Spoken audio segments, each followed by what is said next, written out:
हाँ जी, नमस्कार। कैसे हैं आप सभी? स्वागत है आप सभी का HMWB अकेडमी पर। मैं हूं आपका दोस्त हिंदी मीडियम वाला बंदा और हम सीख रहे हैं डेटा स्ट्रक्चर एंड एल्गोरिथम। आज की वीडियो में हम बात करेंगे टू पॉइंटर से रिलेटेड एक और प्रॉब्लम के बारे में। जी हाँ, डायरेक्टली प्रॉब्लम पे चलते हैं, ऐसा टाइम वेस्ट क्यों करना। आज की जो प्रॉब्लम है वो है squares of an sorted array. अब देखिए, प्रॉब्लम सॉल्व करके ही हमें पता चलेगा कि ये प्रॉब्लम किस चीज से रिलेटेड है। वैसे तो हम डिस्कस कर रहे हैं टू पॉइंटर अप्रोच, तो यहाँ पे भी हम देखेंगे वही same concept, but two pointer approach apply करना क्यों जरूरी बन जाता है ये भी हम साथ ही साथ समझेंगे। तो वीडियो को स्टार्ट करने से पहले वीडियो को लाइक कर दीजिए, चैनल पे नए तो सब्सक्राइब कर दीजिए। पूरी complete DSA end to end सीखने वाले हैं, तो अगर आप सीखना चाहते हो तो इस चैनल को फॉलो कर सकते हो, या फिर आपके किसी दोस्त को इसकी जरूरत है तो उसको भी शेयर कर सकते हो। ये हमारे लिए बेहद जरूरी है। तो चलिए वीडियो को स्टार्ट करते हैं। प्रॉब्लम है squares of a sorted array. Given an integer array nums sorted in non decreasing order, return an array of the squares of each number sorted in non decreasing order. तो आपको एक non decreasing order में array sorted है वो given है, and आपको return कराना है नॉन डिक्रीजिंग ऑर्डर में इन सारे नंबर का squares. So if I talk about this -4, -1, 0, 3, 10, तो अगर इन सबका स्क्वायर निकालते हो एंड देन उसको सॉर्ट करते हो तो ये ऑर्डर आएगा। तो यहाँ पे अगर हम इस इनपुट को लेके समझने की कोशिश करें तो इनपुट है हमारा -4, -1, 0, 3 एंड 10। तो अगर हम इन सबका स्क्वायर्स निकालते हैं तो स्क्वायर्स क्या होगा? -4 का स्क्वायर 16, -1 का स्क्वायर 1, 0 का स्क्वायर 0 एंड 3 का स्क्वायर 9, 10 का स्क्वायर 100। तो ये हमारे स्क्वायर्स वाले नंबर हैं, बट हमें रिटर्न क्या कराना है? ये भी नॉन डिक्रीजिंग ऑर्डर में रिटर्न कराने हैं। तो पहला तो हम क्या करेंगे, स्क्वायर निकाल सकते हैं, एंड देन उसके बाद हमें क्या करना है, इसको सॉर्ट करना है नॉन डिक्रीजिंग ऑर्डर में। तो नॉन डिक्रीजिंग ऑर्डर में अगर हम सॉर्ट करते हैं तो जो एरे मिलेगी वो होगी 0, 1, 9, 16 एंड 100। तो यहाँ पे जो अप्रोच है ये बिल्कुल ही सिंपल है। पहले आपको स्क्वायर्स कर लेने हैं हर एक नंबर्स के, ठीक है, एंड देन उस नंबर को आपको क्या करना है, सॉर्ट करना है। तो टाइम की बात करें तो टाइम क्या लगने वाला है, इसमें ऑर्डर ऑफ एन टाइम लगेगा, क्योंकि हर एक नंबर पे जाएंगे स्क्वायर करेंगे। एंड सॉर्टिंग में हमें लगने वाला है order of N log N. तो इस अप्रोच में जो हमारा टाइम लगने वाला है वो क्या लगेगा, order of N log N plus order of N. तो बड़ा वाला कौन सा है? बड़ा हमारा है order of N log N. तो overall time complexity will be order of N log N. तो ये ब्रूट फोर्स अप्रोच आप इंप्लीमेंट करोगे, ठीक है। कैसे करना है ये सारी चीजें हमें पता है, सॉर्टिंग भी हमने पढ़ी ली है। नंबर्स का स्क्वायर कैसे करना है, नई एरे बना लेनी है और उसमें हर एक नंबर्स के स्क्वायर को ऐड कर देना है। किस तरीके से करना है वो तो आपको पता ही है। हम यहाँ पे बात करने वाले हैं कुछ ऐसी टेक्निक के बारे में जो हमारी टाइम कॉम्प्लेक्सिटी को रिड्यूस करते हैं। अभी हमारा टाइम कॉम्प्लेक्सिटी है एन लॉग एन, इससे जो छोटा होगा वो लीनियर टाइम होगा, यानी कि ऑर्डर ऑफ एन, और उससे भी छोटा अगर हम कर सकते हैं कांस्टेंट टाइम में तो वेल एंड गुड। पर अभी हमारा जो अप्रोच जाएगा वो हमारा अप्रोच जाएगा order of N log n से हमें रिड्यूस करके ऑर्डर ऑफ एन में ले जाना है। यहाँ पे एक चीज गिवन है कि हमारा जो एरे है वो ऑलरेडी सॉर्टेड है। अब देखिए यहाँ पे प्रॉब्लम किस चीज को लेके आ रही है, प्रॉब्लम यहाँ पे आ रही है नेगेटिव नंबर्स को लेके। अगर नेगेटिव नंबर्स नहीं होते तो जिस ऑर्डर में हमारा इनपुट होता स्क्वायर करने पे उसी ऑर्डर में हमारा आउटपुट भी होता, वो भी सॉर्टेड ऑर्डर में। कैसे वो समझते हैं। तो यहाँ पे हम नेगेटिव नंबर को भी डिस्कार्ड कर दे रहे हैं। 0, 3, 10 तीन नंबर लेते हैं which is sorted in non decreasing order. अब यहाँ पे नॉन डिक्रीजिंग इसलिए बोलते हैं क्योंकि नंबर्स इक्वल भी हो सकते हैं। तो हम अभी लेने वाले हैं पॉजिटिव नंबर, क्योंकि प्रॉब्लम जो यहाँ पे क्रिएट कर रहा है वो नेगेटिव नंबर कर रहा है। तो अगर हम पॉजिटिव नंबर लेते हैं तो उनका स्क्वायर भी अगर करते हैं, देखो जिस ऑर्डर में, ये ऑर्डर भी एज इट इज रहने वाला है 0, 9, 100। तो यहाँ पे भी देखो 0 पहले आ रहा है, 9 आ रहा है, 100 आ रहा है। प्रॉब्लम क्रिएट कौन सा कर रहा है, नेगेटिव नंबर्स, क्योंकि नेगेटिव नंबर्स के स्क्वायर्स भी पॉजिटिव हो जा रहे हैं। अब देखिए यहाँ पे अगर यही प्रॉब्लम होती क्यूब से रिलेटेड, कि अगर आपको नंबर का क्यूब रिटर्न कराना है वो भी नॉन डिक्रीजिंग ऑर्डर में, तभी भी कोई इशू नहीं था, क्योंकि नेगेटिव नंबर का क्यूब भी नेगेटिव नंबर, पॉजिटिव नंबर का क्यूब भी पॉजिटिव नंबर। तो यहां से अगर हम करते हैं तो हमारा ऑर्डर सही था। बट स्क्वायर के केस में ये हो रहा है कि हमारा जो नंबर आ रहा है स्क्वायर्ड वाला वो पॉजिटिव आ रहा है, और पॉजिटिव आने की वजह से उसकी जो पोजीशन है, यहाँ पे 16 है, ये 0 इंडेक्स पे है, ये 16 जाके हमारे 3rd इंडेक्स पे जा रहा है, जिसकी वजह से ये इंडेक्सिंग चेंज हो रही है। तो हमें क्या करना होगा, कोई ऐसा तरीका निकालना होगा कि जिससे हम पता लगा पाए कि कौन सा नंबर बड़ा है। अब देखिए अगर हम नंबर लाइन पे इन सारे ही नंबर्स को ड्रॉ करें, 0, 3 एंड ये हमारा हो जाएगा -1 एंड -3। 4। यहाँ पे मैं एक नंबर ले रहा हूँ, ठीक है, विच इज 4 एंड 1। तो जो नेगेटिव नंबर थे मैंने उनका जस्ट पॉजिटिव नंबर लिया है। अभी मैं ऐसा क्यों कर रहा हूँ, तो देखिए 4 का स्क्वायर होगा 16 एंड -4 का भी स्क्वायर होगा 16। अब क्योंकि स्क्वायर होने के बाद सारे नंबर पॉजिटिव आ जाते हैं, तो ये जो -4 वाला नंबर होगा ये कहाँ पे लाई करेगा, एज 4 लाई करेगा। अगर यहाँ पे हम स्क्वायर्स भी देखे हैं तो पहले 0 आ रहा है, ठीक है, फिर -1 का स्क्वायर आ रहा है क्योंकि इसका जो पॉजिटिव नंबर है ये बड़ा है 0 से, देन 3 आ रहा है, तो यानी कि -1 का स्क्वायर हमारा 1 आ रहा है, 1 का स्क्वायर भी हमारा 1 ही आएगा। तो ये जो 1 है, ये जो 1 है, दोनों में कोई डिफरेंस नहीं है। हमें ये नहीं पता कि नंबर नेगेटिव वाले से आ रहा है या पॉजिटिव वाले से आ रहा है, पर इतना पता है कि जो नेगेटिव साइन में बड़ा होगा वो ऑलवेज लेफ्ट साइड होगा, एंड जो पॉजिटिव में न्यूमेरिकली बड़ा होगा वो राइट साइड में होगा। अब यानी कि जो नंबर जितना ही छोटा होगा नेगेटिव में, उसकी जो न्यूमेरिकल वैल्यू है वो बड़ी होगी। सो अगर हम यहाँ पे बात करें -100 होता, ठीक है, यहाँ पे एक पॉइंट होता -100, तो ये -100 की जो न्यूमेरिकल वैल्यू है ये 10 से भी बड़ी है। बट प्रॉब्लम यहाँ पे ये नेगेटिव नंबर है इसलिए ये 10 से छोटा कंसिडर हो रहा है, बट यही नंबर अगर पॉजिटिव होता तो ये 10 से 10 टाइम्स बड़ा था। तो हमें क्या करना है, बस इसी चीज को एनालाइज करना है। तो एक पॉइंटर हम लेने वाले हैं यहाँ पे, वही सेम चीज लेफ्ट साइड में, एक पॉइंटर लेने वाले हैं हम राइट साइड में। अब हम ऐसा क्यों बोल रहे हैं कि एक पॉइंटर लेफ्ट में ले रहे हैं दूसरा पॉइंटर राइट में ले रहे हैं, क्योंकि यहाँ पे जो न्यूमेरिकली बड़ा नंबर होगा या तो वो नेगेटिव नंबर होगा या फिर पॉजिटिव नंबर होगा। अब जैसे यहाँ पे -100 है और यहाँ पे 10 है, तो इसका स्क्वायर करेंगे ये 100 आएगा, इसका स्क्वायर करेंगे ये 10,000 आएगा। So which one is greater, square करने पे तो ये वाला बड़ा होएगा। तो हमें ध्यान रखना है कि लेफ्ट वाला लेना है, राइट वाला लेना है। अब यहाँ पे करेंगे कैसे, तो एक आउटपुट एरे क्रिएट कर लेनी है, और इस आउटपुट एरे का जो साइज होगा सेम एज जो हमारा इनपुट एरे होगा, ठीक है। तो इनिशियली सबकी वैल्यू मान लेते हैं 0 है, कोई भी नंबर ले सकते हो, नो इश्यूज। तो यहाँ पे 5 नंबर थे, मैंने 5 नंबर ले लिया, सबकी इनिशियल वैल्यू कर दी मैंने 0। अब मुझे एक नंबर लेना है लेफ्ट पे, एक नंबर लेना है राइट पे। अब क्योंकि मुझे सारे नंबर्स के स्क्वायर निकालने हैं, तो बड़ा नंबर कैसे पता चलेगा, तो बड़ा नंबर कैसे पता चलेगा, या तो ये लेफ्ट वाला होगा स्क्वायर करने पे, या तो ये राइट वाला होगा, क्योंकि दोनों में से ही कोई एक सबसे बड़ा होने वाला है। तो हम क्या करेंगे, स्क्वायर करके चेक कर लेंगे। तो लेफ्ट का स्क्वायर निकाल लेते हैं, इसको बोल देते हैं एल स्क्वायर, ये करेंगे हमारा 16 आ रहा है, और एक निकाल लेंगे हम आर स्क्वायर। आर स्क्वायर में हम राइट वाले का स्क्वायर करेंगे 100। तो इन दोनों में कौन बड़ा है, इन दोनों में ऑब्वियस सी बात है 100 बड़ा है, तो 100 कहाँ पे आना चाहिए, सबसे राइट साइड में। तो हम यहाँ पे इन दोनों ही नंबर में चेक करेंगे, अगर राइट वाला बड़ा है स्क्वायर करने पे, तो हम यहाँ पे राइट वाली वैल्यू लिखेंगे, 100 कर दिया। एक इंडेक्स ले लेते हैं जो कि इनिशियली इसको पॉइंट करेगा, ओके, एंड यहाँ पे 100 प्लेस कर दिया। अब ये 100 प्लेस करने के बाद मुझे करना क्या है, 100 प्लेस करने के बाद ये जो राइट वाला पॉइंटर है, इस राइट वाले पॉइंटर को हमें क्या करना होगा, एक बैकवर्ड मूव कराना होगा। क्यों, क्योंकि ये बड़ा वाला नंबर तो हमने रख दिया, यानी कि एक नंबर अपनी सही पोजीशन पे आ गया, उसका जो स्क्वायर है। अब जिस भी नंबर को रखा है उसको दोबारा कंसीडर तो करेंगे नहीं, तो हम क्या करेंगे, उसको एक बैक कर देंगे। राइट वाला होगा तो बैक कर देंगे, लेफ्ट वाला होगा तो एक आगे बढ़ा देंगे। अब हमारे पास नंबर है -4 एंड 3, तो -4 का स्क्वायर करेंगे 16 एंड 3 का स्क्वायर करेंगे तो हमें 9 आएगा। तो 9 और 16 में बड़ा कौन सा, 9 और 16 में बड़ा है हमारा 16। तो 16 कौन सा है, एल स्क्वायर वाला है। तो हम क्या करेंगे, यहाँ पे नंबर हटा के 16 डाल देंगे।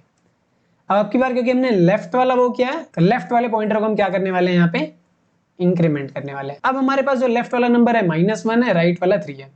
तो अब स्क्वायर करेंगे, लेफ्ट का स्क्वायर क्या आएगा, लेफ्ट का स्क्वायर आएगा हमारा 1, राइट का स्क्वायर 9, बड़ा कौन सा है 9। तो जो बड़ा है हम उसको क्या करेंगे, यहाँ पे प्लेस करेंगे। अब देखिए के की वैल्यू बार बार ये डिक्रीमेंट होती जा रही है। अब क्योंकि हर बार हम बड़ी वैल्यू रखते जा रहे हैं, तो जो के की वैल्यू है ये हर बार क्या होगा, एक एक माइनस होता जाएगा। अब यहाँ पे हमने राइट वाली वैल्यू प्लेस कर दी 9, तो हम क्या करेंगे, राइट वाले पॉइंटर को भी डिक्रीमेंट करेंगे। राइट वाले पॉइंटर को डिक्रीमेंट करके कहाँ ले आएंगे, इस 0 वाली वैल्यू पे। अब स्क्वायर करेंगे तो लेफ्ट का स्क्वायर 1 है, राइट का स्क्वायर हमारा क्या हो जाएगा 0। बड़ा कौन सा है 1 है, ऑब्वियस सी बात है इस के वाली पोजीशन पे हम 1 रखेंगे। अब 1 रखने के बाद हमें लेफ्ट वाले पॉइंटर को मूव कराना होगा, क्योंकि लेफ्ट वाला स्क्वायर रख रहे हैं तो हम क्या करेंगे, लेफ्ट वाले पॉइंटर को मूव कराएंगे। अब यहाँ पे दोनों ही सेम नंबर को पॉइंट कर रहे हैं, तो जो स्क्वायर आएगा दोनों का वो भी सेम ही आएगा, तो कोई भी नंबर यहाँ पे हम रख सकते हैं। तो यहाँ पे हम क्या करेंगे, ये 0 प्लेस कर देंगे। अब देखिए 0 प्लेस करने के बाद होगा क्या, 0 प्लेस करने के बाद या तो लेफ्ट वाले पॉइंटर को हम आगे बढ़ा देंगे या तो राइट वाले पॉइंटर को पीछे कर देंगे। अगर ऐसी कंडीशन आती है जहां पे लेफ्ट और राइट एक दूसरे को ओवरटेक कर जाते हैं, ठीक है, यानी कि राइट की वैल्यू छोटी हो जाती है लेफ्ट से, तब हम क्या करेंगे, इस सिस्टम को ब्रेक कर देंगे, इस प्रोसेस को ब्रेक कर देंगे, और जो आउटपुट में आएगा वही हमारा क्या होगा, आंसर होगा। तो हमें क्या करना होगा, इसी को रिटर्न करना होगा। तो जो भी हमने यहाँ पे स्टेटमेंट समझने की कोशिश करी है 2 पॉइंटर कॉन्सेप्ट की मदद से, सिमिलर कॉन्सेप्ट हम अप्लाई करेंगे एल्गोरिथम लिखने में। तो उम्मीद है यहाँ पे चीजें आपको क्लियर होंगी। तो चलिए एल्गोरिथम लिखते हैं और समझने की कोशिश करते हैं कि एल्गोरिथम काम कैसे करेगी। एल्गोरिथम लिखने के लिए हमें कुछ नहीं चाहिए, सिर्फ और सिर्फ वो इनपुट एरे चाहिए, बाकी हम खुद ब खुद जनरेट करेंगे। अब यहाँ पे जो पहली चीज करनी है वो तो लेंथ निकालनी होगी। ये हम क्या करेंगे, नम्स की लेंथ निकालेंगे। अब कोई भी लैंग्वेज इस्तेमाल करते हो, लैंग्वेज डिपेंडेंट होगा ये, हर लैंग्वेज में अलग अलग तरीके से लेंथ निकाली जाती है। देन हमारे पास 2 पॉइंटर लेने होंगे, एक तो लेफ्ट होगा, दूसरा राइट होगा। लेफ्ट 0 होगा, राइट हमारा आखिरी वाला इंडेक्स होगा। ग्रेट। अब हम क्या करेंगे, कुछ प्रोसेस फॉलो करने वाले हैं। कब तक, जब तक लेफ्ट और राइट ओवरटेक नहीं कर जाते, यानी कि जब तक हमारा लेफ्ट लेस देन और इक्वल टू राइट है, तब तक इन सारे प्रोसेस को फॉलो करो। प्रोसेस क्या रहने वाला है, हमें दोनों ही नंबर्स के स्क्वायर निकालने होंगे। तो एक वेरिएबल ले लेते हैं एल स्क्वायर, एक वेरिएबल ले लेते हैं आर स्क्वायर, ठीक है। अब यहाँ पे 2 चीजें और लेनी है हमें, एक तो हमारा k होगा वो n-1 होगा, और दूसरा एक आउटपुट एरे लेना होगा सेम साइज का। 0 से इनिशियलाइज कर देते हैं और मल्टीप्लाई बाई कर देते हैं। तो जितने एलिमेंट हमारे इनपुट्स में हैं उतने ही एलिमेंट हमारे आउटपुट में भी होंगे। सबकी डिफॉल्ट वैल्यू यहाँ पे मैंने 0 कर दिया है। अब ये थोड़ा लैंग्वेज स्पेसिफिक लिख दिया है, बट मीनिंग समझो कि आपको एक खाली एरे इनिशियलाइज करनी है जिसकी साइज हमारी n हो। अब k की वैल्यू n-1 यहाँ पे क्यों ली है, ये भी आपको समझ में आ रहा होगा, क्योंकि सबसे बड़ी वैल्यू हमें लास्ट में ही रखनी है, और जैसे ही हम एक वैल्यू रख देंगे k की वैल्यू हम माइनस कर देंगे। तो ये हमारा निकालेंगे एल स्क्वायर निकालने के लिए क्या करना होगा, मुझे नम्स ऑफ लेफ्ट को 2 बारी मल्टीप्लाई करना होगा, ठीक है। आप 2 बारी मल्टीप्लाई कर सकते हो या फिर पावर 2 कर सकते हो, आपकी मर्जी। सिमिलर हमारा राइट वाले केस में होगा, अगर मैं राइट वाले नंबर का स्क्वायर निकालना है तो राइट वाले नंबर को 2 बारी मल्टीप्लाई करना होगा, या फिर आप स्क्वायर कर सकते हो अगर आपके पास डायरेक्टली कोई फंक्शन है तो। अब इतना करने के बाद मुझे करना क्या है, मुझे यहाँ पे कंपैरिजन करना है। अब कंपैरिजन में हमें क्या करना होगा, अगर एल स्क्वायर हमारा छोटा है आर स्क्वायर से, ठीक है, इसका मतलब है कि राइट साइड वाला जो स्क्वायर आया है वो बड़ा है, राइट साइड वाला स्क्वायर बड़ा आया है, तो हमारे जो k वाले इंडेक्स पे है वैल्यू कौन सी रखेंगे, तो k वाले इंडेक्स पे जो वैल्यू रखेंगे, आउटपुट ऑफ k में जो वैल्यू रखेंगे वो हमारा आर स्क्वायर होगा, क्योंकि बड़ी वाली वैल्यू ही तो रखेंगे। अब आर स्क्वायर रखेंगे तो हम क्या करेंगे, राइट को भी तो घटाएंगे, क्योंकि अगली बार हमारा राइट क्या होना चाहिए, चेंज होना चाहिए। तो हम यहाँ पे राइट को करेंगे -1, और अगर ऐसा नहीं होता है, ठीक है, लेफ्ट वाला मान लेते हैं बड़ा होता है या बराबर हो जाता है लेफ्ट और राइट दोनों, तो उस केस में हम इस आउटपुट ऑफ k में क्या रखेंगे, लेफ्ट वाला रखेंगे। तो लेफ्ट वाला क्या है हमारा एल स्क्वायर, और अगर लेफ्ट वाली वैल्यू रख रहे हो तो लेफ्ट वाले पॉइंटर को हमें आगे बढ़ाना होगा। तो यहाँ पे करेंगे लेफ्ट विल बी लेफ्ट +1। अब देखिए, अब चाहे लेफ्ट वाला रखें चाहे राइट वाला रखेंगे कहाँ पे हम, k में, और एक बारी हमने रख दिया, ठीक है, या तो इफ स्टेटमेंट चलेगा तो एल स्टेटमेंट चलेगा। एक बारी अगर हमने रख दिया तो हमें k को भी क्या करना होगा, 1 से घटाना होगा। अब ये प्रोसेस कब तक चलेगा, जब तक हमारा लेफ्ट लेस देन और इक्वल टू राइट है तब तक। तो उम्मीद है कि ये प्रोसेस समझ में आया होगा। जो जो चीजें मैंने वहां पे करी है उसको मैंने स्टेप बाय स्टेप यहाँ पे फॉलो किया है। कौन सी चीज रिपीट करनी है, लेफ्ट का स्क्वायर निकालना है, राइट का स्क्वायर निकालना है, और देखना है कि बड़ा कौन सा है, ठीक है। अगर राइट वाला बड़ा है तो राइट वाला रखो, लेफ्ट वाला बड़ा है तो लेफ्ट वाला। राइट के केस में राइट माइनस करेंगे, लेफ्ट के केस में लेफ्ट प्लस करेंगे। सो उम्मीद है कि ये कॉन्सेप्ट आपको क्लियर होगा। तो पहली चीज आपको ये करनी है कि इस कॉन्सेप्ट को लेके जाके आपको प्रॉब्लम को सॉल्व करना है। अब देखिए, डायरेक्टली आप मुझे भी फॉलो कर सकते हैं कि साथ ही साथ मैं भी कोड लिख रहा हूँ, आप ही लिख रहे हैं, पर मैं सजेस्ट करूंगा अगर आपको चीजें समझ में आ गई हैं, थोड़े बहुत कॉन्फिडेंट हो गए हो, अगर आप इंटरमीडिएट लेवल हो तो आपको अप्रोच से ही समझ में आ जाना चाहिए कि हाँ ये अप्रोच है, अब मैं इसको इम्प्लीमेंट कर सकता हूँ। बट अगर आप बिगिनर हो तो आपके लिए एडवाइस ये है कि इस चीज़ को समझो, आपको लैंग्वेज तो आती ही है, तो आप क्या करो, इन सारी चीज़ों को जाके इम्प्लीमेंट करके देखो। अगर ये सारी चीज़ें आपसे इम्प्लीमेंट हो जा रही हैं तो आपका जो कॉन्फिडेंस है ना वो बढ़ेगा। अगर आप मेरे साथ करोगे तो आपका कॉन्फिडेंस उतना नहीं बढ़ेगा।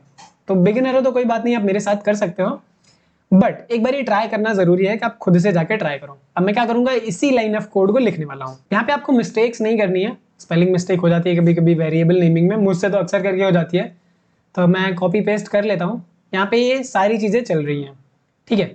आपको क्या करना है, इसे सबमिट करा के देख लेना है, और अगर आपके केस में कोई भी इश्यू आ रहा है तो ट्राई करो आप डीबग करने का कि क्या इश्यू आ रहा है और उसको फिक्स कैसे किया जा सकता है। अगर आप वैसे भी नहीं समझ पा रहे हो तो चैट जीपीटी की मदद लो, जेमिनी मॉडल, किसी भी एआई मॉडल का इस्तेमाल करके आप पहले फिगर आउट करो कि प्रॉब्लम क्या है, हमारे लॉजिक में प्रॉब्लम आ रही है, हमारे सिंटैक्स में प्रॉब्लम आ रही है, या कहाँ प्रॉब्लम आ रही है। और अगर आपके लॉजिक में प्रॉब्लम आ रही है तो मैं तो ये कहूंगा कि चैट जीपीटी से मत पूछो, ड्राई रन करा के देख लो। तब भी नहीं समझ में आता तो फिर आप वहां पे जाके पूछ सकते हो कि ये मेरा कोड है, ये मैंने इसके लिए लिखा हुआ है, बट एक्चुअली में काम नहीं कर रहा है, तो वो आपको लॉजिक भी बता देगा। देखिए सोल्यूशन आपको एआई की मदद से मिल ही जाने हैं, तो इसमें कोई दो राय नहीं है कि सोल्यूशन आपको नहीं मिलेगा, सोल्यूशन आपको मिलेगा। एआई इतना एडवांस हो चुका है, आपको सोल्यूशन दे देगा। बट प्रॉब्लम यहाँ पे ये है कि एआई को नहीं सीखना है कि कैसे कोड लिखा जाएगा, हमें सीखना है। तो अगर हमें सीखना है तो हमें डिबगिंग भी आनी चाहिए, हमें ड्राई रन भी आना चाहिए, सारी चीजें आनी चाहिए। तो होप कि ये सारी चीजें आपको समझ में आई होंगी, ये अप्रोच भी समझ आया होगा। अब देखिए टाइम कॉम्प्लेक्सिटी की बात करेंगे तो कैसे टाइम कॉम्प्लेक्सिटी डिस्कस करेंगे। टाइम के बारे में हमें यही पता है कि जितने नंबर ऑफ ऑपरेशंस होंगे और जितने n पे डिपेंडेंट होंगे वही हमारा टाइम कॉम्प्लेक्सिटी होगा, कि n पे किस तरीके से डिपेंड कर रहा है हमारी पूरी एल्गोरिथम। तो अगर हम बात करें लेंथ निकालने के लिए तो ये ऑर्डर ऑफ n टाइम लेगा, ये सब हमारे कांस्टेंट टाइम लेंगे, ये इनिशियलाइज करने के लिए हो सकता है ऑर्डर ऑफ n टाइम ले, तो मान चलते हैं ऑर्डर ऑफ n टाइम लेगा। ये प्रोसेस हमारा स्क्वायर निकालने के लिए कांस्टेंट टाइम, ये भी कांस्टेंट टाइम, ये कंडीशन है कांस्टेंट टाइम, सारे हमारे कांस्टेंट टाइम ही लेने वाले हैं, ठीक है। तो इसको हम बोल देते हैं c, ठीक है, एक कांस्टेंट है c। तो जो c नंबर ऑफ ऑपरेशंस हैं ये कितनी बार होंगे ये डिपेंड करेगा हमारे लेफ्ट और राइट पे। अब क्योंकि हमारे लेफ्ट और राइट n पे डिपेंड करते हैं तो ऑब्वियस सी बात है हमें सारे नंबर्स पे जाना होगा, स्क्वायर निकालने वाला ही तो काम कर रहे हैं यहाँ पे, तो हमें सारे नंबर्स पे जाना होगा एटलीस्ट, और सारे नंबर्स पे रीच करना है तो आपको कितने नंबर्स तक जाना होगा, n नंबर्स तक। तो ये लूप कितनी बार चलेगा, n टाइम चलेगा, तो इसके लिए भी बोल देते हैं ऑर्डर ऑफ n टाइम लगेगा। तो टाइम में बात करेंगे तो ये हमारा 3 टाइम्स ऑर्डर ऑफ n लग रहा है, कांस्टेंट हम डिस्कार्ड कर ही देते हैं टाइम कॉम्प्लेक्सिटी के केस में। तो टाइम जो आएगा यहाँ पे वो लिनियर टाइम आएगा ऑर्डर ऑफ n। इसके पहले जो हमने बात करी थी सॉर्टिंग वाले अप्रोच की, तो ये हमारा order of n log n time ले रहा था जो कि कुछ ज्यादा ही था। अब हमने क्या किया, इसे लीनियर टाइम में ऑप्टिमाइज कर दिया, तो यही हमारा है ऑप्टिमाइजेशन। इसी तरीके से हम बात करें स्पेस की, तो स्पेस कितना कंज्यूम हो रहा है, स्पेस भी डिपेंड कर रहा है हमारे आउटपुट पे, कि आउटपुट की साइज जो होगी वही हमारा स्पेस होगा। तो जितने नंबर ऑफ एलिमेंट्स हमारे इनपुट में होंगे उतने ही हमारे आउटपुट में होंगे। हम क्या करेंगे, स्पेस के केस में भी हमारा लीनियर टाइम लगेगा। तो ये हमारे टाइम एंड स्पेस कॉम्प्लेक्सिटी है। अगर आपको कोई भी प्रॉब्लम आती है टाइम एंड स्पेस कॉम्प्लेक्सिटी को कैलकुलेट करने में तो आप मेरी पिछली वाली वीडियोस को रेफर कर सकते हो, जहाँ पे मैंने बेसिक से समझाया हुआ है कि टाइम एंड स्पेस कॉम्प्लेक्सिटी का मीनिंग क्या है और कैसे हम इसे इवैल्यूएट कर सकते हैं। आपको ऐसे ढेरों एग्जाम्पल मिल जाएंगे जहाँ पे आप टाइम एंड स्पेस कॉम्प्लेक्सिटी को इवैल्यूएट कर सकते हो, बट हम यहाँ पे क्या कर रहे हैं, प्रॉब्लम सीख रहे हैं, प्रॉब्लम से ही टाइम एंड स्पेस कॉम्प्लेक्सिटी को इवैल्यूएट कर रहे हैं। अब आपके साथ भी ये होगा, इंटरव्यू में जब भी आपसे पूछा जाएगा तो ऐसा नहीं है कि आपको बोल दिया गया इस प्रॉब्लम को सॉल्व करें एंड देन आपने कोई भी रैंडम अप्रोच लगाई सॉल्व कर दिया एंड देन दैट्स इट। नहीं, वो चाहते हैं कि आप सोचो कि प्रॉब्लम को ऑप्टिमाइज तरीके से कैसे सॉल्व किया जा सकता है, कैसे टाइम को रिड्यूस किया जा सकता है। पहले तो आपको थॉट प्रोसेस बतानी होगी कि अच्छा ऐसे करेंगे तो प्रॉब्लम सॉल्व होगी, हो भी सकती है नहीं भी हो सकती है, तो उसमें कितना टाइम लगने वाला है, फिर हम कोई दूसरी अप्रोच लगाएंगे तो कैसे जा सकते हैं। अब ये सारी चीज़ें जो आप मैं अभी बता रहा हूँ ये वक्त के साथ आपको आएगा, जितनी प्रैक्टिस आप करोगे उतना प्रॉब्लम देखते आपको समझ में आएगा। अच्छा यहाँ पे ये अप्रोच लगा सकते हैं, ये इतना टाइम लेगा, ये अप्रोच लगा सकते हैं, ये कम टाइम लेगा, स्पेस यूज कर सकते हैं और कम टाइम लेगा। तो इस तरीके से चीज़ों को एनालाइज करना है। तो जब तक आप इस लेवल तक नहीं पहुंच जाते कि प्रॉब्लम को देखते ही आप इसके मल्टीपल सोल्यूशन ना निकाल लो, तब तक आपको प्रॉब्लम सॉल्विंग सीखनी है। तो उम्मीद है वीडियो सीरीज अच्छी लग रही होगी। अगर ये वीडियो सीरीज अच्छी लग रही है तो अपने दोस्तों के साथ जरूर शेयर करें। कंप्लीट डीएसएम पढ़ने वाले हैं। तो इस वीडियो के लिए इतना ही। मिलते हैं हम अपनी नेक्स्ट प्रॉब्लम के साथ। उस प्रॉब्लम की मदद से हम 2 पॉइंटर कॉन्सेप्ट को और अच्छे तरीके से सीखेंगे। तो मिलते हैं नेक्स्ट वीडियो में। तब तक के लिए कीप लर्निंग। नमस्कार।